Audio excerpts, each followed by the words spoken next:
마태복음 1장 17절입니다.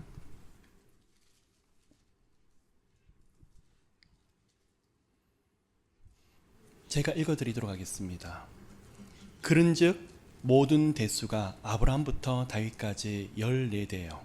다윗부터 바벨론으로 이거할 때까지 14대요. 바벨론으로 이거한 후에 그리스도까지 14대러라. 아멘. 지난번에 1월 첫날에 마태복음 1장 1절을 가지고 함께 강해하며 또 마태복음을 통해서 전하고자 하는 왕의 메시지, 왕의 탄생에 대해서 말씀을 드렸습니다. 그런데 오늘 마태복음 1장 2절부터 시작을 해서 17절까지 보시면 아브람과 다윗의 후손이신 예수 그리스도의 족보에 대한 이야기가 나오고 있습니다. 그러면 이 말씀을 통해서 마태복음은 독자가 1차 독자가 유대인이에요. 유대인의 왕으로 오신 하나님의 아들 예수 그리스도.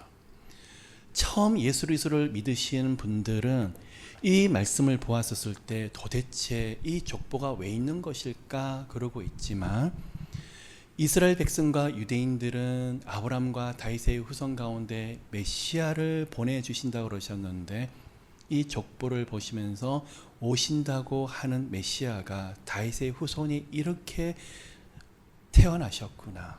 그리고 그것을 통해서 온 인류의 구세주로 오셨지만 유대인의 진정한 왕으로 오셨다는 것을 마태를 통해서 보여주고 있더라는 거예요. 그러면 여기 계신 많은 분들은 질문하실 거예요. 아니, 우리는 그 족보에 대해서 잘 모르고 있고 꼭 알아야 됩니까? 예, 아브람과 다윗의 후손을 통해서 하나님의 언약이 정확하게 분명하게 그리고 사람의 모든 상황과 능력을 뛰어넘으셔서 하나님의 언약은 한치 오차 없이 이루어지셨다는 것을 분명히 볼 수 있어요. 그리고 여러분들이 수 없는 설교를 통해서 이 족보를 통해서 들으셨을 거예요. 또 한편 그렇습니다. 이 가운데 예수님의 족보 중에서 대부분이 남자죠. 그런데 4분의 여자분이 들어가고 있어요. 유다의 며느리 다말, 그리고 기생 라합 이야기, 살몬의 아내가 되는 기생 라합, 그리고 그가 보아스를 낳습니다.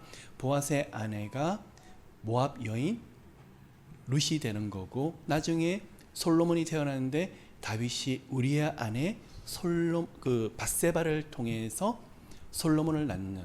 그러면 이 4명을 통해서 우리가 알 수 있는 것은 도저히 은혜를 받을 자격이 없는 사람을 통해서 하나님이 이렇게 은혜를 주셨다. 그 메시지를 아마 많이 들으셨을 거예요. 그러면 아브람부터 다윗까지 14대에 걸쳐서 이 4분의 여인의 이야기가 들어가는데 오늘 그 여인분들에 대한 해석을 조금 다르게 하려고 그래요. 또 한편으로는 다윗부터 바벨론까지 몇 대라고요? 14대라고 말하고 있는데 여러분 성경에서 다윗의 족보를 보시면 14대가 아니에요. 왕들이 더 많이 있어요. 근데 왜 14대라고 하는 것일까? 그 다음에 바벨론으로 가서 그리스도의 탄생까지 14대라고 말을 하고 있는데 왜 14대, 14대라는 숫자를 이렇게 맞춰야만 되는 것일까? 여러분 등등해서 우리가 조금 살펴볼 여러 가지 내용들이 안에 있더라는 것입니다. 그러면 여러분 이걸 보시면 아브람과 다윗의 족보 이야기가 나오는데 구약을 살펴보시면 이 족보에 대해서 연결점이 되는 중요한 챕터들이 있더라는 거예요. 아브람부터 시작해서 이삭, 야곱, 그 다음에 유다까지 이야기가 어디 적혀 있죠? 창세기까지 적혀 있어요. 그 다음에 유다가 며느리 다말로부터 베레사와 세라를 쌍둥이를 낳게 되죠. 근데 그 뒤로부터 다윗까지 족보가 연결이 안 돼요. 출애굽기도 없어요. 레위기는 도덕 없고 민수기 신명기도 없어요. 어디서 나올까요? 4장밖에 되지 않는 책. 그러나 예수 그리스도의 구속사적인 연결고리가 되는 굉장히 중요한 책이 있어요. 룻기서요. 룻기서는 며느리가 되는 룻이 시어머니 나오미를 직업정성으로 효도하고, 그리고 모압 여인이었지만 그 언약의 집안에 들어가서 예수 그리스도의 족보를 연결하고, 또 시어머니께 효도를 다했더니 축복받았더라. 그 남편이 누구죠? 보아스. 그것도 너무나 중요한 메시지지만 예수 그리스도의 구속사에 있어서 유다가 며느리하고 베레스에 세례를 낳는데 그 뒤로부터 살펴볼 수가 없어요. 출애굽기부터는. 어디서 살펴볼 수가 있죠? 룻기서. 룻기서는 이 중간에 창세기부터 시작해서 다윗까지 연결하는 구속사적인 중요한 연결점을 하고 있는 책이에요. 자, 다윗에 대한 족보에 대한 이야기가 쭉 나오네요. 하나님께서 말씀을 하셨죠. 다윗의 후손들 통해서 하나님의 축복을 하시는데 그 자손들이 대대로 왕노를 할 것이며 왕위를 놓지 아니할 것이라고 말을 하고 있는데, 다윗의 족보에 대한 이야기가 어디죠? 크로니클스, 역대 상하를 보시면 알 수 있어요. 그 다음에 바벨론의 포로로 끌려가네요. 그리고 말라기서까지 바사 시대가 되는데 이때까지 족보에 대한 정리를 해둔 책이 바로 에스라예요.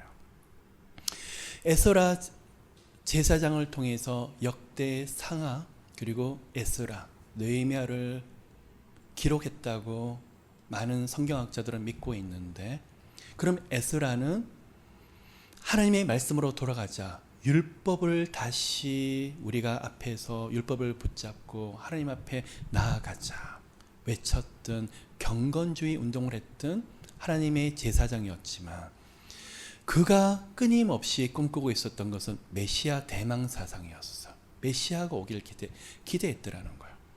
그래서 메시아의 족보를 쭉 정리를 하면서 다윗의 후손 가운데 역대 상하를 정리하고, 그리고 에스라를 통해서 나머지 스룹바벨부터 시작을 해서 바사까지 오는 족보들을 함께 정리했더라는 거예요. 그러면 구약을 보시건대 많은 메시지들이 있지만 구속사적인 중요한 챕터 역할을 하는 책이 어디냐 그러면 창세기, 룻기, 역대상하, 그리고 에스라를 보시면, 그리고 연결하는 책이 어디냐면 마태복음이에요. 여러분, 하나님의 언약은 사람의 능력과 생각과 환경, 상황 상관없이 그 언약은 한치 오차 없이 분명히 이루어졌더라는 거예요. 그럼 이 메시지를 통해서 2022년 여러분에게 주시는 메시지는, 여러분 약속의 말씀 다 있으시죠? 하나님께서 약속하셨죠? 아들, 딸을 여호와께 돌이키신다. 여러분 가정이 묶였던 걸 푸신다. 여러분 가운데 예배를 회복하시고 진로 장래의 문을 여실 것이며 살아계신 하나님이 보여주신다 등등 여러 가지 약속들을 말씀을 통해서 받으셨다고요. 근데 모든 상황은 반대로 가신다고요. 오늘 이 말씀을 통해서 분명히 기억하셨으면 좋겠어요. 하나님의 약속은 하나님의 방법에 의해서 하나님의 시간에 성령님의 은혜를 통해서 반드시 분명히 이루어지고 있더라는 것입니다. 오늘 믿음이 있어요. 조금 영적으로 다운이 되면 2, 3일 뒤면 흔들려 버려요. 그리고 나서 다시 못 일어나고. 아니에요, 여러분. 어떤 사람을 쓰시냐 그러시면 힘드시고 상황이 어렵고 환경이 어렵지만 조금 흔들리는 것 같으니 다시 말씀을 붙잡고, 하나님은 살아계십니다. 무슨 이야기를 하죠? 하나님은 살아계시는데 무슨 이야기예요? 반드시 일하실 거예요. 은혜 주실 거예요. 나를 홀로 내버려 두지 않으실 거예요. 역사해 주실 거예요. 다시 말씀으로 돌아가시는 거예요. 올해는 그 하나님의 말씀이 여러분의 삶 가운데 놀랍게 일하시며, 지금까지 창세기 이후로 어떻게 되는지 모르는 안개 속을 지나가신다고요? 하나님은 룻을 통해서 그 족보를 연결하고 계셨어. 다윗을 통해서 족보가 연결이 되고 있었는데 다윗의 후손들의 메시아를 주신다고 하셨는데 거기에 대해서 그냥 어렴풋이 알고 있었지만 에스라 제사장을 통해서 이 모든 것을 다 정리하게 하셨었어요. 여러분, 오늘 모든 약속들을 눈앞에 보이지 않고 뿌연 안개 속으로 지나가는 것처럼 보인다 할지라도 오늘 여러분이 러빙 월십에 오셔서 기도하는 가운데 맞아, 하나님이 나를 통해서 말씀을 통해서 약속하셨지, 그 말씀은 반드시 이루어질 거야. 하나님의 약속은 반드시 한치 오차 없이 내게 주실 거야. 다만 이 시간에 더 중요한 것은 하나님의 응답보다도 제 믿음이에요. 참 하나님께서 힘들게 하실 때가 뭐냐 그러면 저는 상황의 응답을 원했어요. 저는 환경의 응답을 원했어요. 근데 하나님은 저를 먼저 변화시키고 원해요. 여러분 보십시오. 예수께서 오병이어를 일으키시기 전에, 중풍병자를 일으키시기 전에, 아니면 여러 귀신들을 내어 쫓기 전에 내가 이 일 할 것을 믿느뇨? 내가 치유할 것을 믿느뇨? 내가 일으킬 것을 믿느뇨? 근데 많은 사람들은 이적을 원해요. 하나님은 어떤 이적을 원하시는데요? 제가 예수 그리스도에 대한 믿음을 갖기를 원하시는데 저는 환경의 변화만 원하고 있더라는 거예요. 2022년도 축복의 원년이 되시고 여러분의 환경과 상황에 성경에서 놀랍게 보여주는 역사들이 펼쳐지시기를요. 그런데 오늘 이 시간부터 시작해서 제가 여러분이 내면이 먼저 변하게 되시는 축복들을 누리시기를, 상황이 어떻더라도 하나님은 살아계십니다, 하나님 일하실 것입니다 하는 믿음들이 크게 들어가게 되시기를. 여러분 보십시오. 아브람과 다윗의 세계를 통해서 보여주시는 하나님의 언약, 아브람부터 다윗까지 14대, 다윗부터 바벨론까지 14대, 아브람을 통해서 14대 동안 보여주셨던 게 하나님이 다스리는 집안이라는 것을 철저하게 보여주셨어요. 다윗까지 족보가 끊어질 수 있었고, 이 여인들을 통해서 나타나는 것들을 보면 도저히 그 가운데 메시아를 볼 수 없는 집안이었는데 하나님이 14대를 통해서 철저하게 가르치 인도하고 계신다. 어떻게 보면 하나님이 다스리시는 집안이다라는 것을 보여주셨어요. 다윗부터 바벨론까지 왕이 되는 집안, 군주가 되어서 다스리는 집안.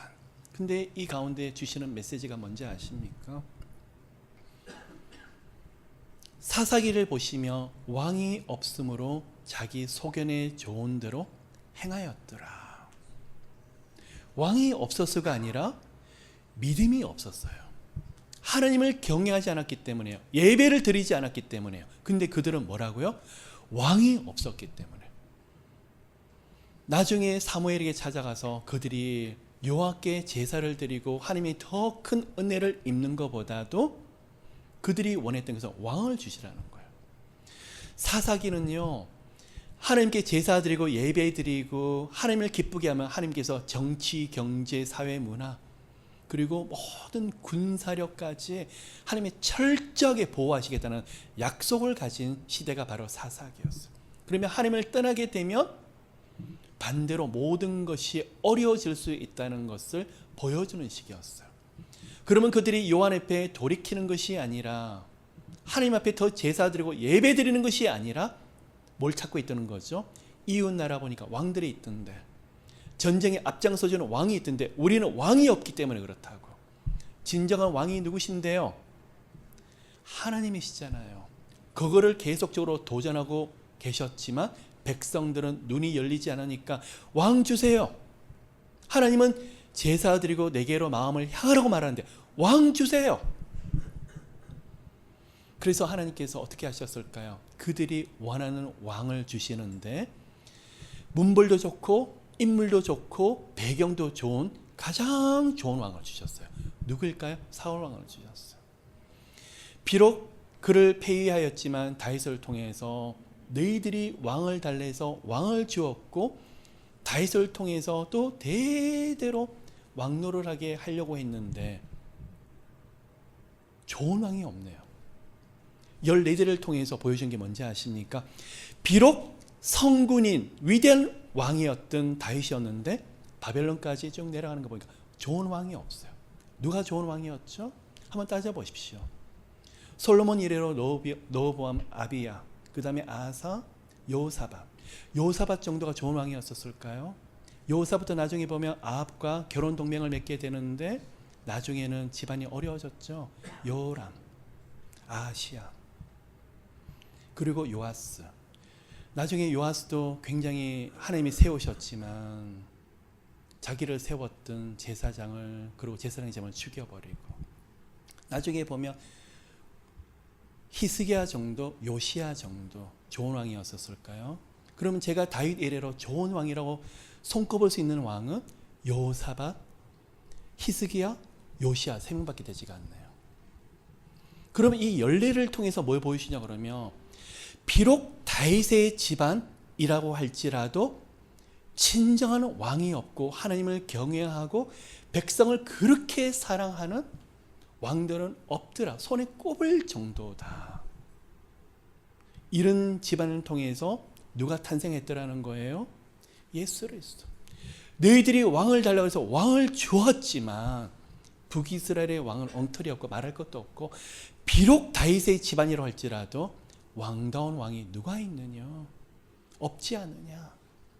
그래서 진정한 왕이 누구라는 거예요? 예수 그리스도라는 거예요. 바벨론 이후로부터 예수께서 오시기까지 14대예요. 왕노릇 한다면서요. 근데 이때 보십시오. 바벨론 이후로 나라가 없어지고 왕이 없어졌어요. 스룹바벨이라는 족장을 통해서 바벨론 포로가 되고 거기서 해방되고 나서 예루살렘에 돌아오게 되는데, 족장이에요. 그가 백성들을 이끌고 예루살렘에 들어오는데 학계를 통해서 보면 알 수가 있고, 또 에스라서를 보면 스룹바벨이 바사 나라 시대 때 예루살렘에 들어오는 장면들을 볼 수가 있어요. 그 이후로 왕도 아니에요. 족장이에요. 계속적으로 내려가요. 이 시간에 하나님께서 주시는 게 뭐죠? 비록 왕은 아니었지만 하나님께서 다윗에게 말씀하셨던 법적인 왕의 상속 권한이 누구를 통해서 내려가고 있더라는 거예요? 다윗의 후손인 스룹바벨을 통해서 계속 내려가고 있더라는 거예요. 그럼 이 14대를 통해서 보여주셨던 게 뭐냐? 그러면 하나님의 백성들의 신앙을 지키는 역할을 해라. 제사장 선지자뿐만 아니라 이 14대를 통해서 하는 것이 뭐냐 그러면 백성들의 신앙을 지켜줘야 된다. 믿음을 지켜줘야 된다. 그거였어요. 학개와 스가랴서를 보면 스룹바벨이 앞에 서서 성전 건축을 독려하고 백성들로 하여금 믿음을 갖도록 돕는 역할을 했던 바로 그 족장이 바로 스룹바벨이며 그 14대를 통해서 내려가고 있더라는 거예요. 여러분, 오늘 이제 아브라함 시대부터 시작을 해서 조금 살펴보길 원하는데요. 아브라함의 아들, 사실 첫 번째 아들이 누구죠? 이스마엘이었죠. 이스마엘도 아브라함의 아들이었고 이삭도 아브라함의 아들이었는데, 왜 하나님은 이삭을 통해서 예수 그리스도의 족보를, 언약을 성취하게 하셨을까요? 언약의 아들이었기 때문에. 이것이 중요해요, 여러분. 하나님은 여러분에게 보여주시고 싶은 게 뭐냐 그러면, 오늘 은혜를 주시고 매일매일 일용할 양식을 주시고 또 영적으로 계속 공급하시지만, 하나님은 여러분에게 10년 전, 20년, 올해도 아니면 작년에 주셨던 약속의 말씀이 있어요. 그 약속들을 여러분이 믿는 것을 참으로 기뻐하시더라는 거예요. 지금은 모든 상황이 반대로 가는데 흔들리는데 말씀을 붙잡고, 맞아, 내가 말씀을 붙잡아야지, 내가 하나님 앞에 돌아가야지. 그게 바로 이삭이에요. 이삭은 사라가 도저히 아기를 가질 수 없는 육신의 연약함을 그 시간에 이삭을 보게 하셨어요.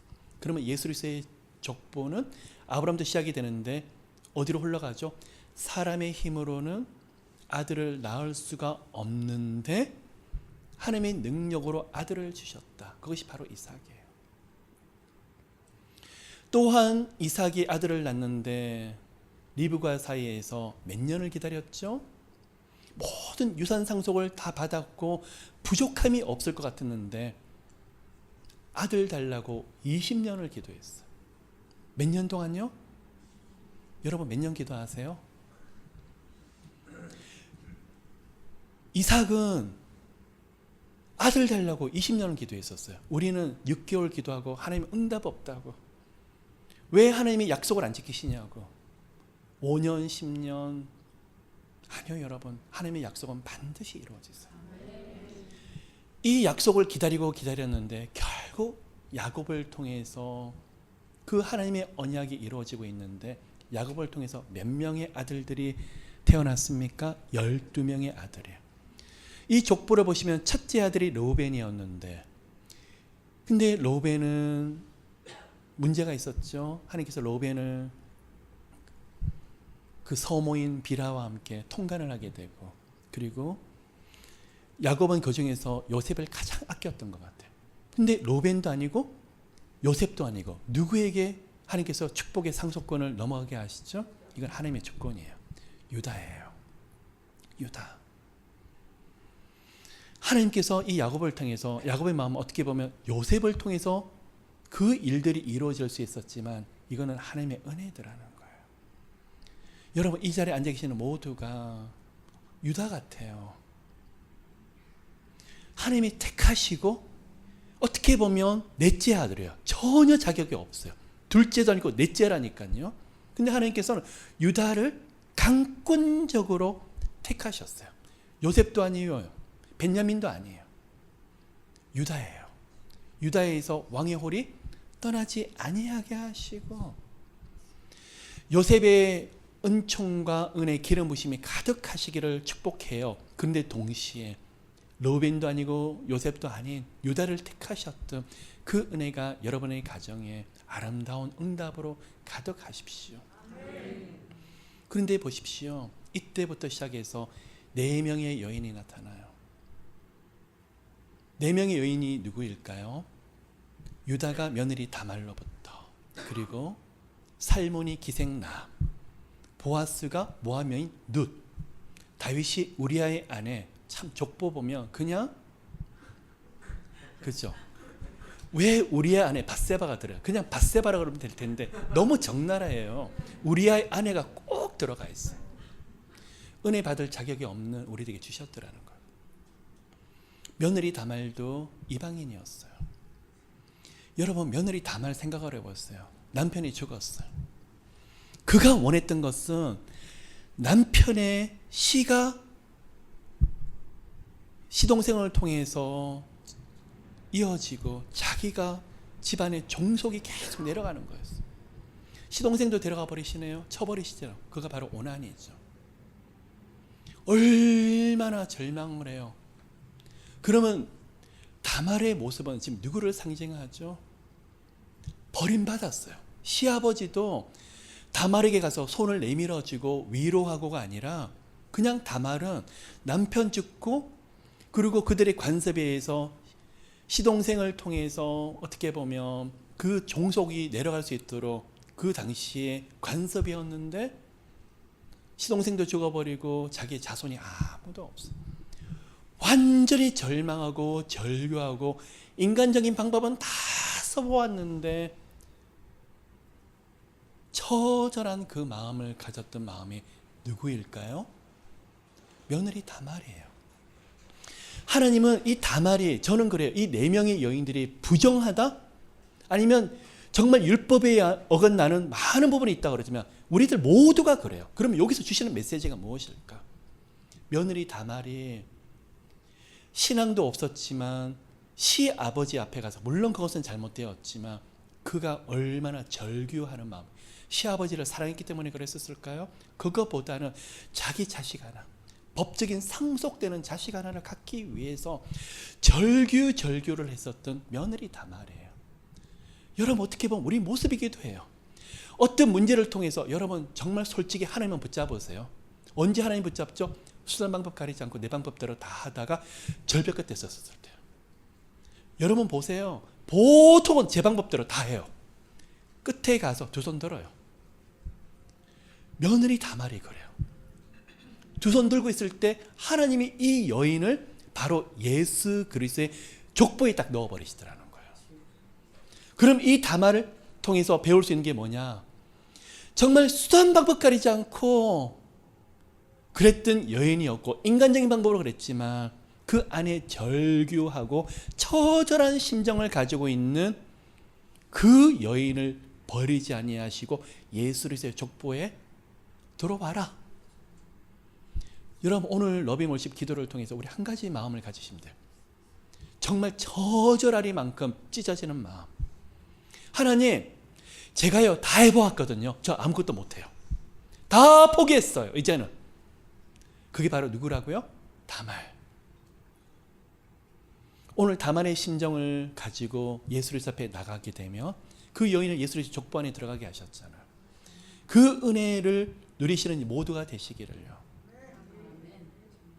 또한 보십시오. 예수 그리스도의 족보를 통해서 그 다음부터 룻기서를 통해서 보실 수 있는 게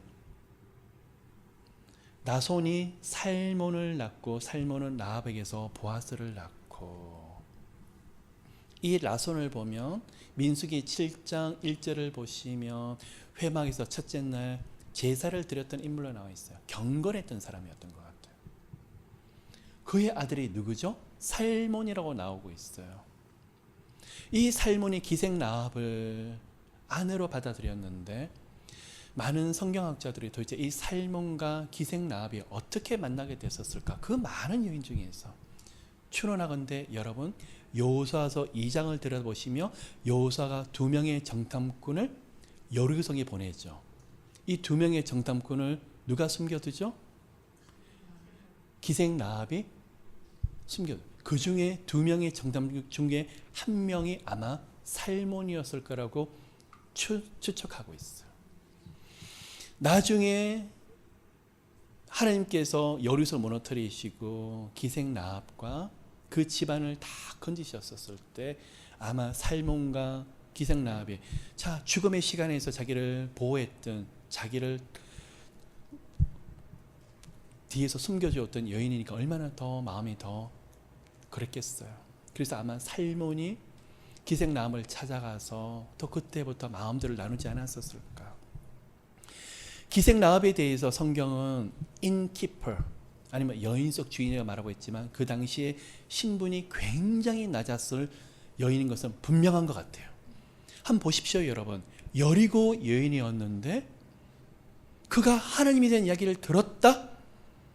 애굽에서 나와서부터 하나님께서 너희 하나님의 진짜 하나님이더라? 그런데 너희 하나님이 이 성을 차지하게 될 텐데 나를 기억해다오. 기생 라합이 그 믿음이 어떻게 들어갔었을까요? 그가 살고 있는 것은 여리고성이었잖아요. 여리고성에서 누구 하나 전도한 사람도 없었을 텐데 기생 라합이 어떻게 이런 믿음을 가질 수 있었을까요? 여리고성에 수많은 사람이 있었는데 왜 기생 라합만 그 믿음을 가지고 고백할 수 있었을까요? 이 또한 아마 여리고성에 살고 있어 아마 왕따를 당했었던 것 같아요. 그 안에서 처절하게 무시를 당했던 여인이 누구였었을까? 기생 라합이었었을 거예요. 희망도 없고 짓밟히고 자신의 동족으로부터 철저히만큼 무시를 당했던 바로 사람이 기생 라합이더라는 거예요. 아마 그 나름대로 영적으로 굉장히 관심이 많았던 것 같아요. 여리고 있는 신들로 아마 섬겼을 것 같아요. 근데 응답이 없고 그 마음에 위로가 되질 않는 거예요. 어느 날 소식을 듣고 이스라엘의 하나님이 하셨던 일을 듣고 나서 하나님이 마음의 문을 여시는데 그는 손에 성경책도 없고 기도하는 방법도 몰라요. 예배 드리는 것도 몰라요. 근데 뭐가 있죠? 그 이야기를 하나 듣더니 믿음이 딱 들어가서 당신들의 하나님이 진짜 하나님이다. 그가 바라보았던 게 뭐냐 그러면 여리고성에서 나도 저 하나님 좀 믿었으면 좋겠는데 이스라엘 백성들이 부러웠던 거예요. 여러분, 오늘 우리가 기생라합 같은 그런 마음이 있을까요? 이제는 메이드 인 코리아 그러면 자랑스러우시죠? 불과 10년밖에 되지 않았던 일에 그전에는 뭐 한국 제품이 그렇지 뭐 우리 그러고 썼었어요. 일본 제품이나 뭐 미제라 그러면 그때 도깨비 시장 나오는 거 다 뒤에서 보시고 미제 일제 너무 좋아하시는데 이제는 메이드 인 코리아 너무 좋아하시죠. 이런 복을 누리시는 이유가 무엇일까요? 기생라합과 같은 믿음을 가진 믿음의 조상들이 우리 한국에 많았기 때문에 일본에 억압을 당하고 여러 가지 한국 전쟁이 있었을 때 이 가운데 기생라합처럼 우리 민족이 사는 것은 하나님 붙잡는 것밖에 없었다고 기생라합처럼 처절할 만큼 고통 가운데 하나님을 붙잡았기 때문에 그 자손들이 복을 받는 거예요. 어떻게 알 수 있죠? 기생라합의 아들이 누구죠? 보아스. 보아스의 엄마가 기생라합이죠. 그런데 보아스에 대해서 룻기서 2장을 보시면 유력한 자 보아스라고 했어요. A man of outstanding, 굉장히 뛰어난 집안의 사람. 그 엄마가 누군데요? 기생라합이었는데 한 세대가 가기 전에 유력한 가정이 되어버렸어요. 누가요? 룻이에요. 이런 은혜가 어떻게 누릴 수 있었던 거죠? 보아스가 그 은혜를 누렸더라는 거예요. 기생라합이 하나님을 붙잡았기 때문에 우리 믿음의 조상이 그 어려운 시간에 하나님 붙잡았더니 우리 자손들이 복받잖아요. 한국 교회가 받고 우리들이 복받잖아요. 이제는 많은 사람들이 한국 사람을 부러워할 정도로 그런 은혜를 주고 계시잖아요. 왜 그렇죠? 기생라합처럼 여리고성에서 하나님을 택했기 때문에. 룻도 모압여인이었어요. 여러분, 룻을 보십시오. 시아버지 죽었죠. 자기 남편 죽었죠. 시동생 죽었죠. 시어머니하고 자기하고 또 동서가 남았는데 살고 싶겠어요. 아픔도 아픔이지만 그 마음속에 우리 가정은 우리 집안은 저주받은 집안이다. 아마 그 고통이 더 컸던 것 같아요. 희망이 없다. 뭐라도 바라볼 게 있으면 살겠는데 희망이라는 게 조금도 없는 여인이 바로 룻이었더라는 거예요. 하나님은 그 여인을 내버려 두지 않으셨어요. 나오미가 고향으로 돌아간다 할 때 시어머니가 며느리를 보고 너희들 갈 길을 가라. 이제는 행복하게 살아라. 이 시어머니에 대해 얽매이지 말라. 떠나질 않아요. 끝까지 가요. 근데 룻을 보면 시어머니 효심도 효심이지만 어머님을 통해서 하나님을 만났다는 고백이 있어요. 어머님의 하나님이 나의 하나님이 될 것이며. 이게 너무 놀라워요. 여러분이 하나님이 나의 하나님, 나의 하나님이 여러분의 하나님이 되며 롯은 그냥 효도만이 하는 것이 아니라 내게 신앙을 전해주신 분이 어머님아니세요? 내게 멘토가 되신 분이 어머님이시잖아요. 근데 나는 있죠. 어머님 없이 나 혼자 모압 땅에 가면 그 하나님을 누가 가르쳐요? 하나님의 은혜를 누굴 나눠요? 내가 어떻게 살아라고요? 하나님 없이요. 그 고백을 하는 사람이 바로 룻이에요. 하나님을 놓고 싶지 않았기 때문에 시어머니를 끝까지 쫓아가는 거예요. 그래서 여러분 이런 여인을 예수의 족보에 들어가도록 만들어 버리시는 거예요.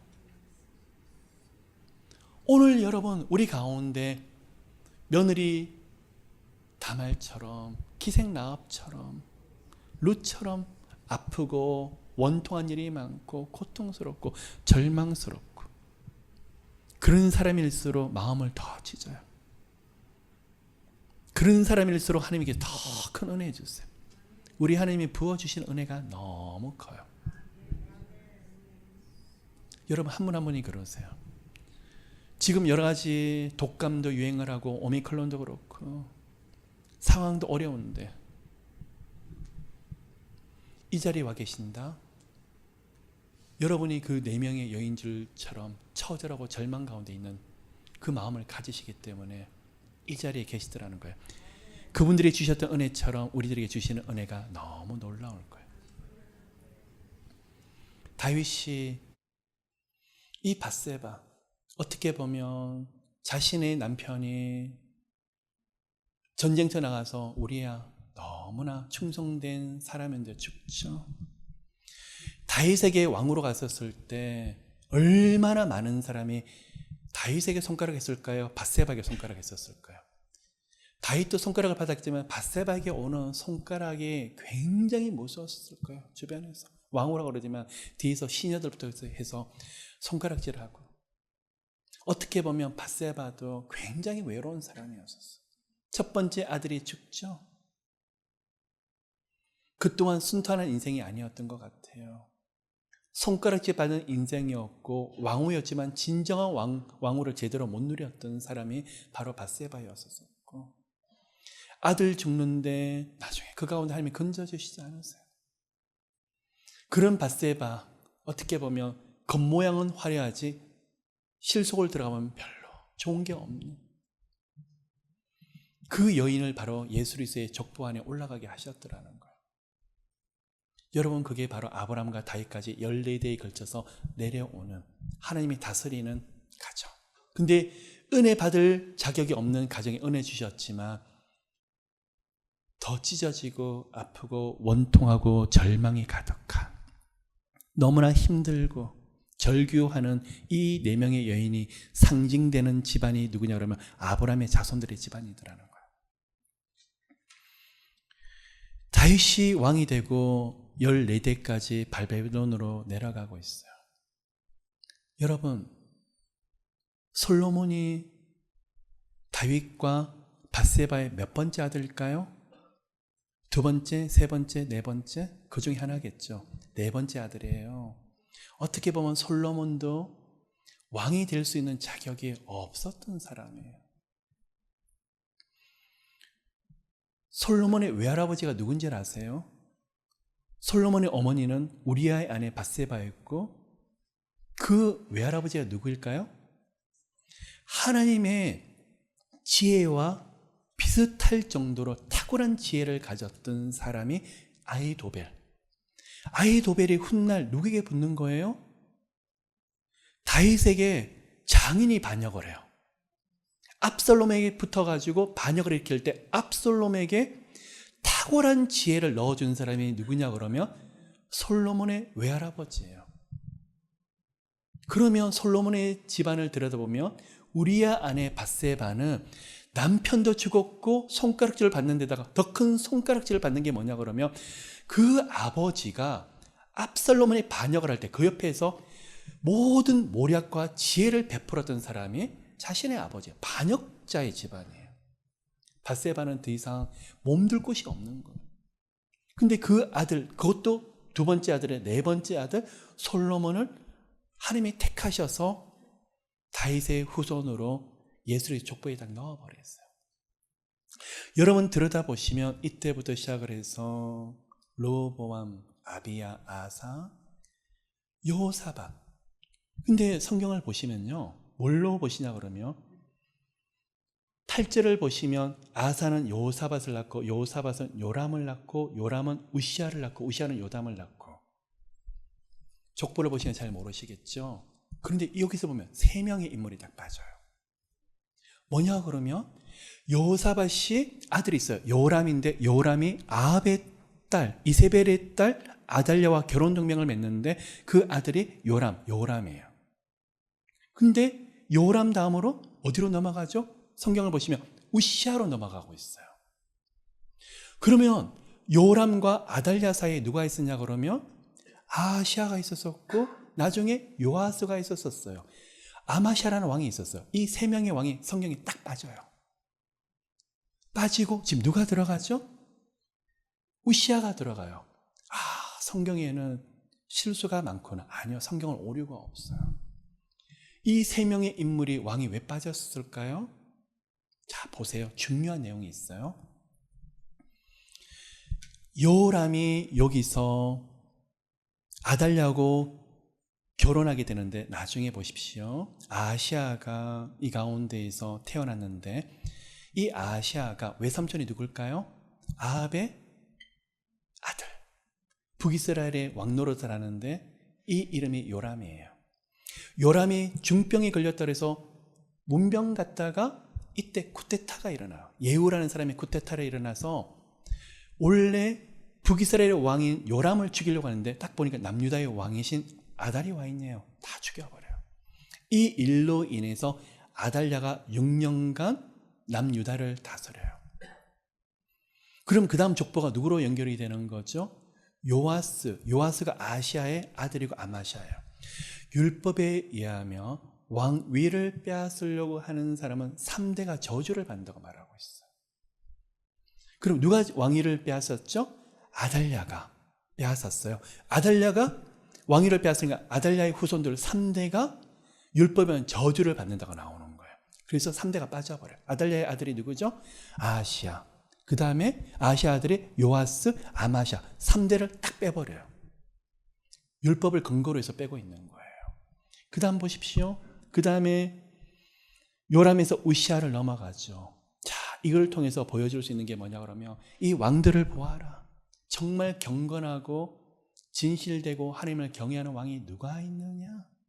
요사밧이 아니면 히스기야, 이 중에서 요시야 왕 정도. 나머지들은 왕으로 세워졌더니 하나님을 떠나고 하나님 마음을 그렇게 아픈 왕들이 많았다.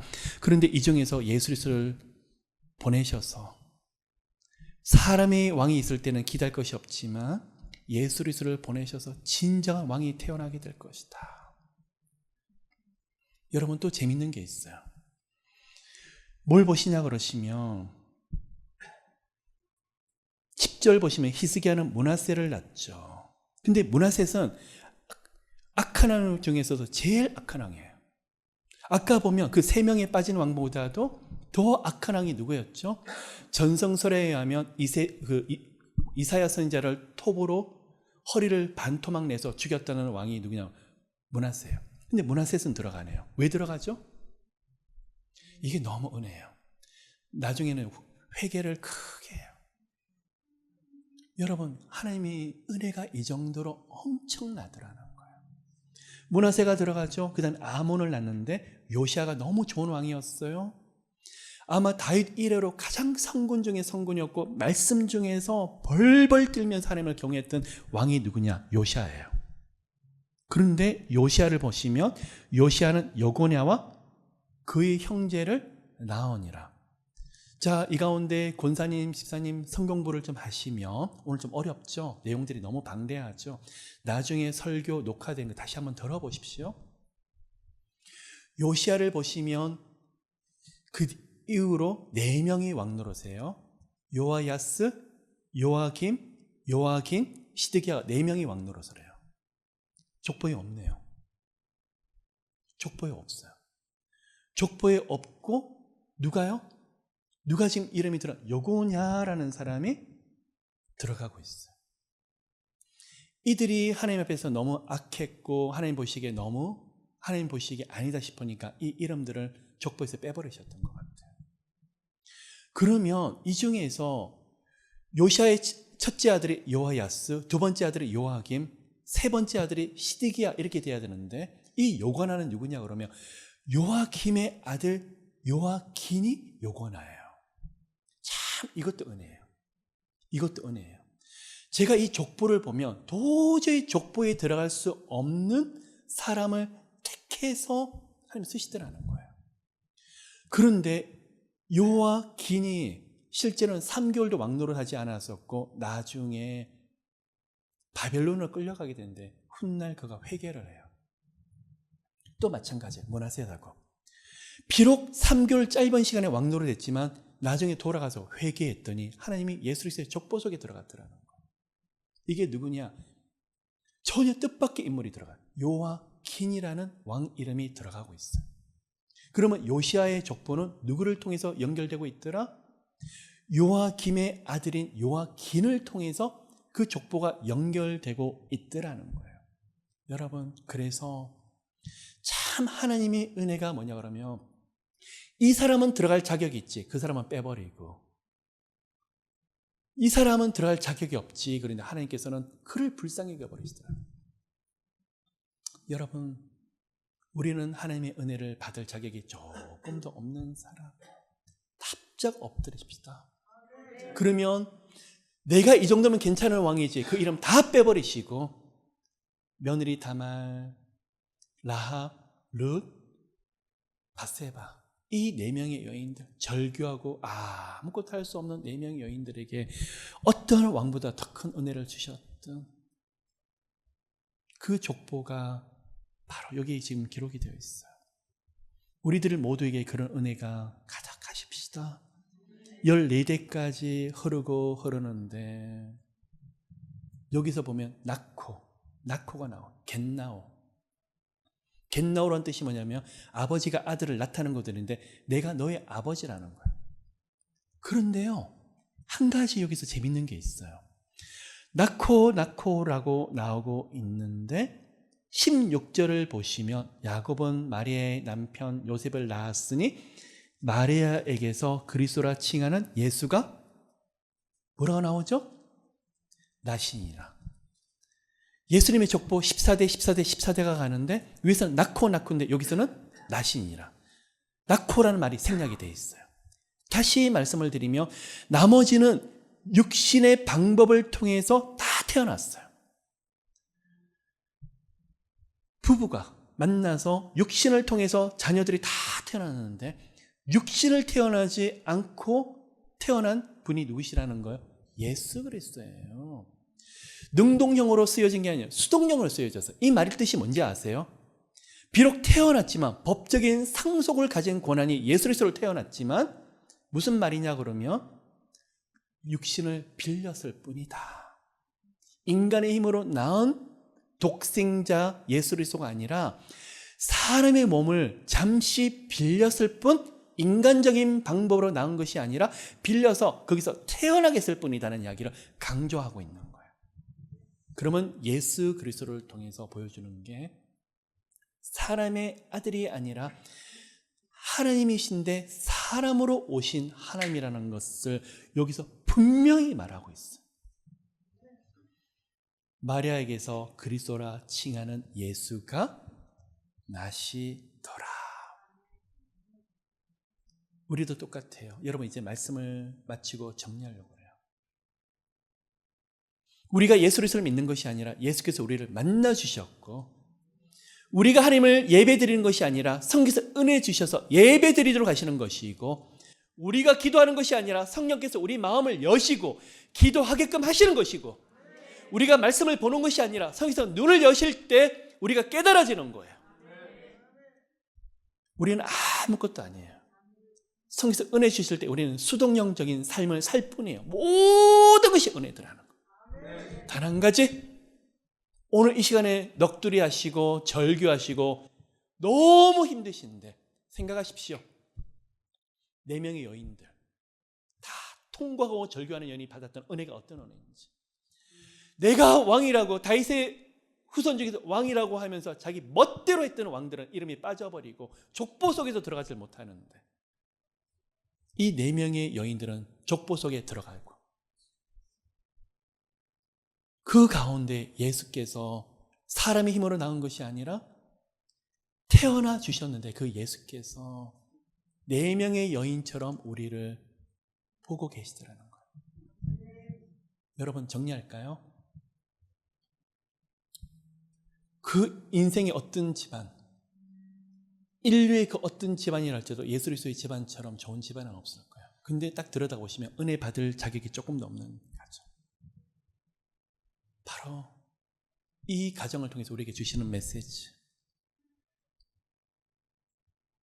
잘난 척하는 사람은 다 빼버리고 주님 앞에 마음을 찢고 납작 엎드리고 하나님 아니면 안 된다고 하는 사람은 방주처럼, 노아의 방주처럼 올라와라. 내가 너를 구원하리라. 건져주리라. 내가 너와 같이 가리라. 2022년도 뭘 고백하시면 되죠? 나는 아무것도 아니에요. 나는 먼지예요. 하나님 없이 아무것도 안 돼요. 하나님 도와주세요. 절규하면 반드시 살게 돼요. 왜요? 그 집안에서 예수께서 나셨듯이 그곳에 누가 보여지게 되죠? 예수 그리스도가 반드시 보여지게 돼요. 여러분 가운데 법적인 문제가 있으세요? 아니면 아들, 딸의 심각한 문제가 있으세요? 중독이 있으세요? 진로 장래가 막히세요? 오늘 이 시간 하나님의 마음을 절교하고 찢으시면 돼요. 그러면 예수께서 이 가정에서 나셨듯이 우리 가운데 예수께서 보여주실 거예요. 예수께서 임재를 통해서 강하게 나타나 주실 거예요. 왜요? 건져 주시려고. 많은 사람 만납니다. 신기한 비밀이 있어요. 그리스도의 비밀은 예수를 붙잡으면 반드시 살게 돼요. 반드시 건지시더라고요. 보여주고 싶으셔서 못 견디시더라고요. 여러분, 오늘 이 시간에 나사렛 예수 이름으로 여러분 모두를 권면합니다. 나사렛 예수 이름으로 납작 엎드려 절규하시며 예수 이름으로 부르짖고 문을 엽시다. 우리 살아계신 하나님이 어떤 은혜를 주실지 참으로 기대가 돼요. 그 은혜를 누리시는. 그래서 여러분의 인생에서 예수 그리스도만이 놀랍게 보여지는 여러분 되시기를 축복해요.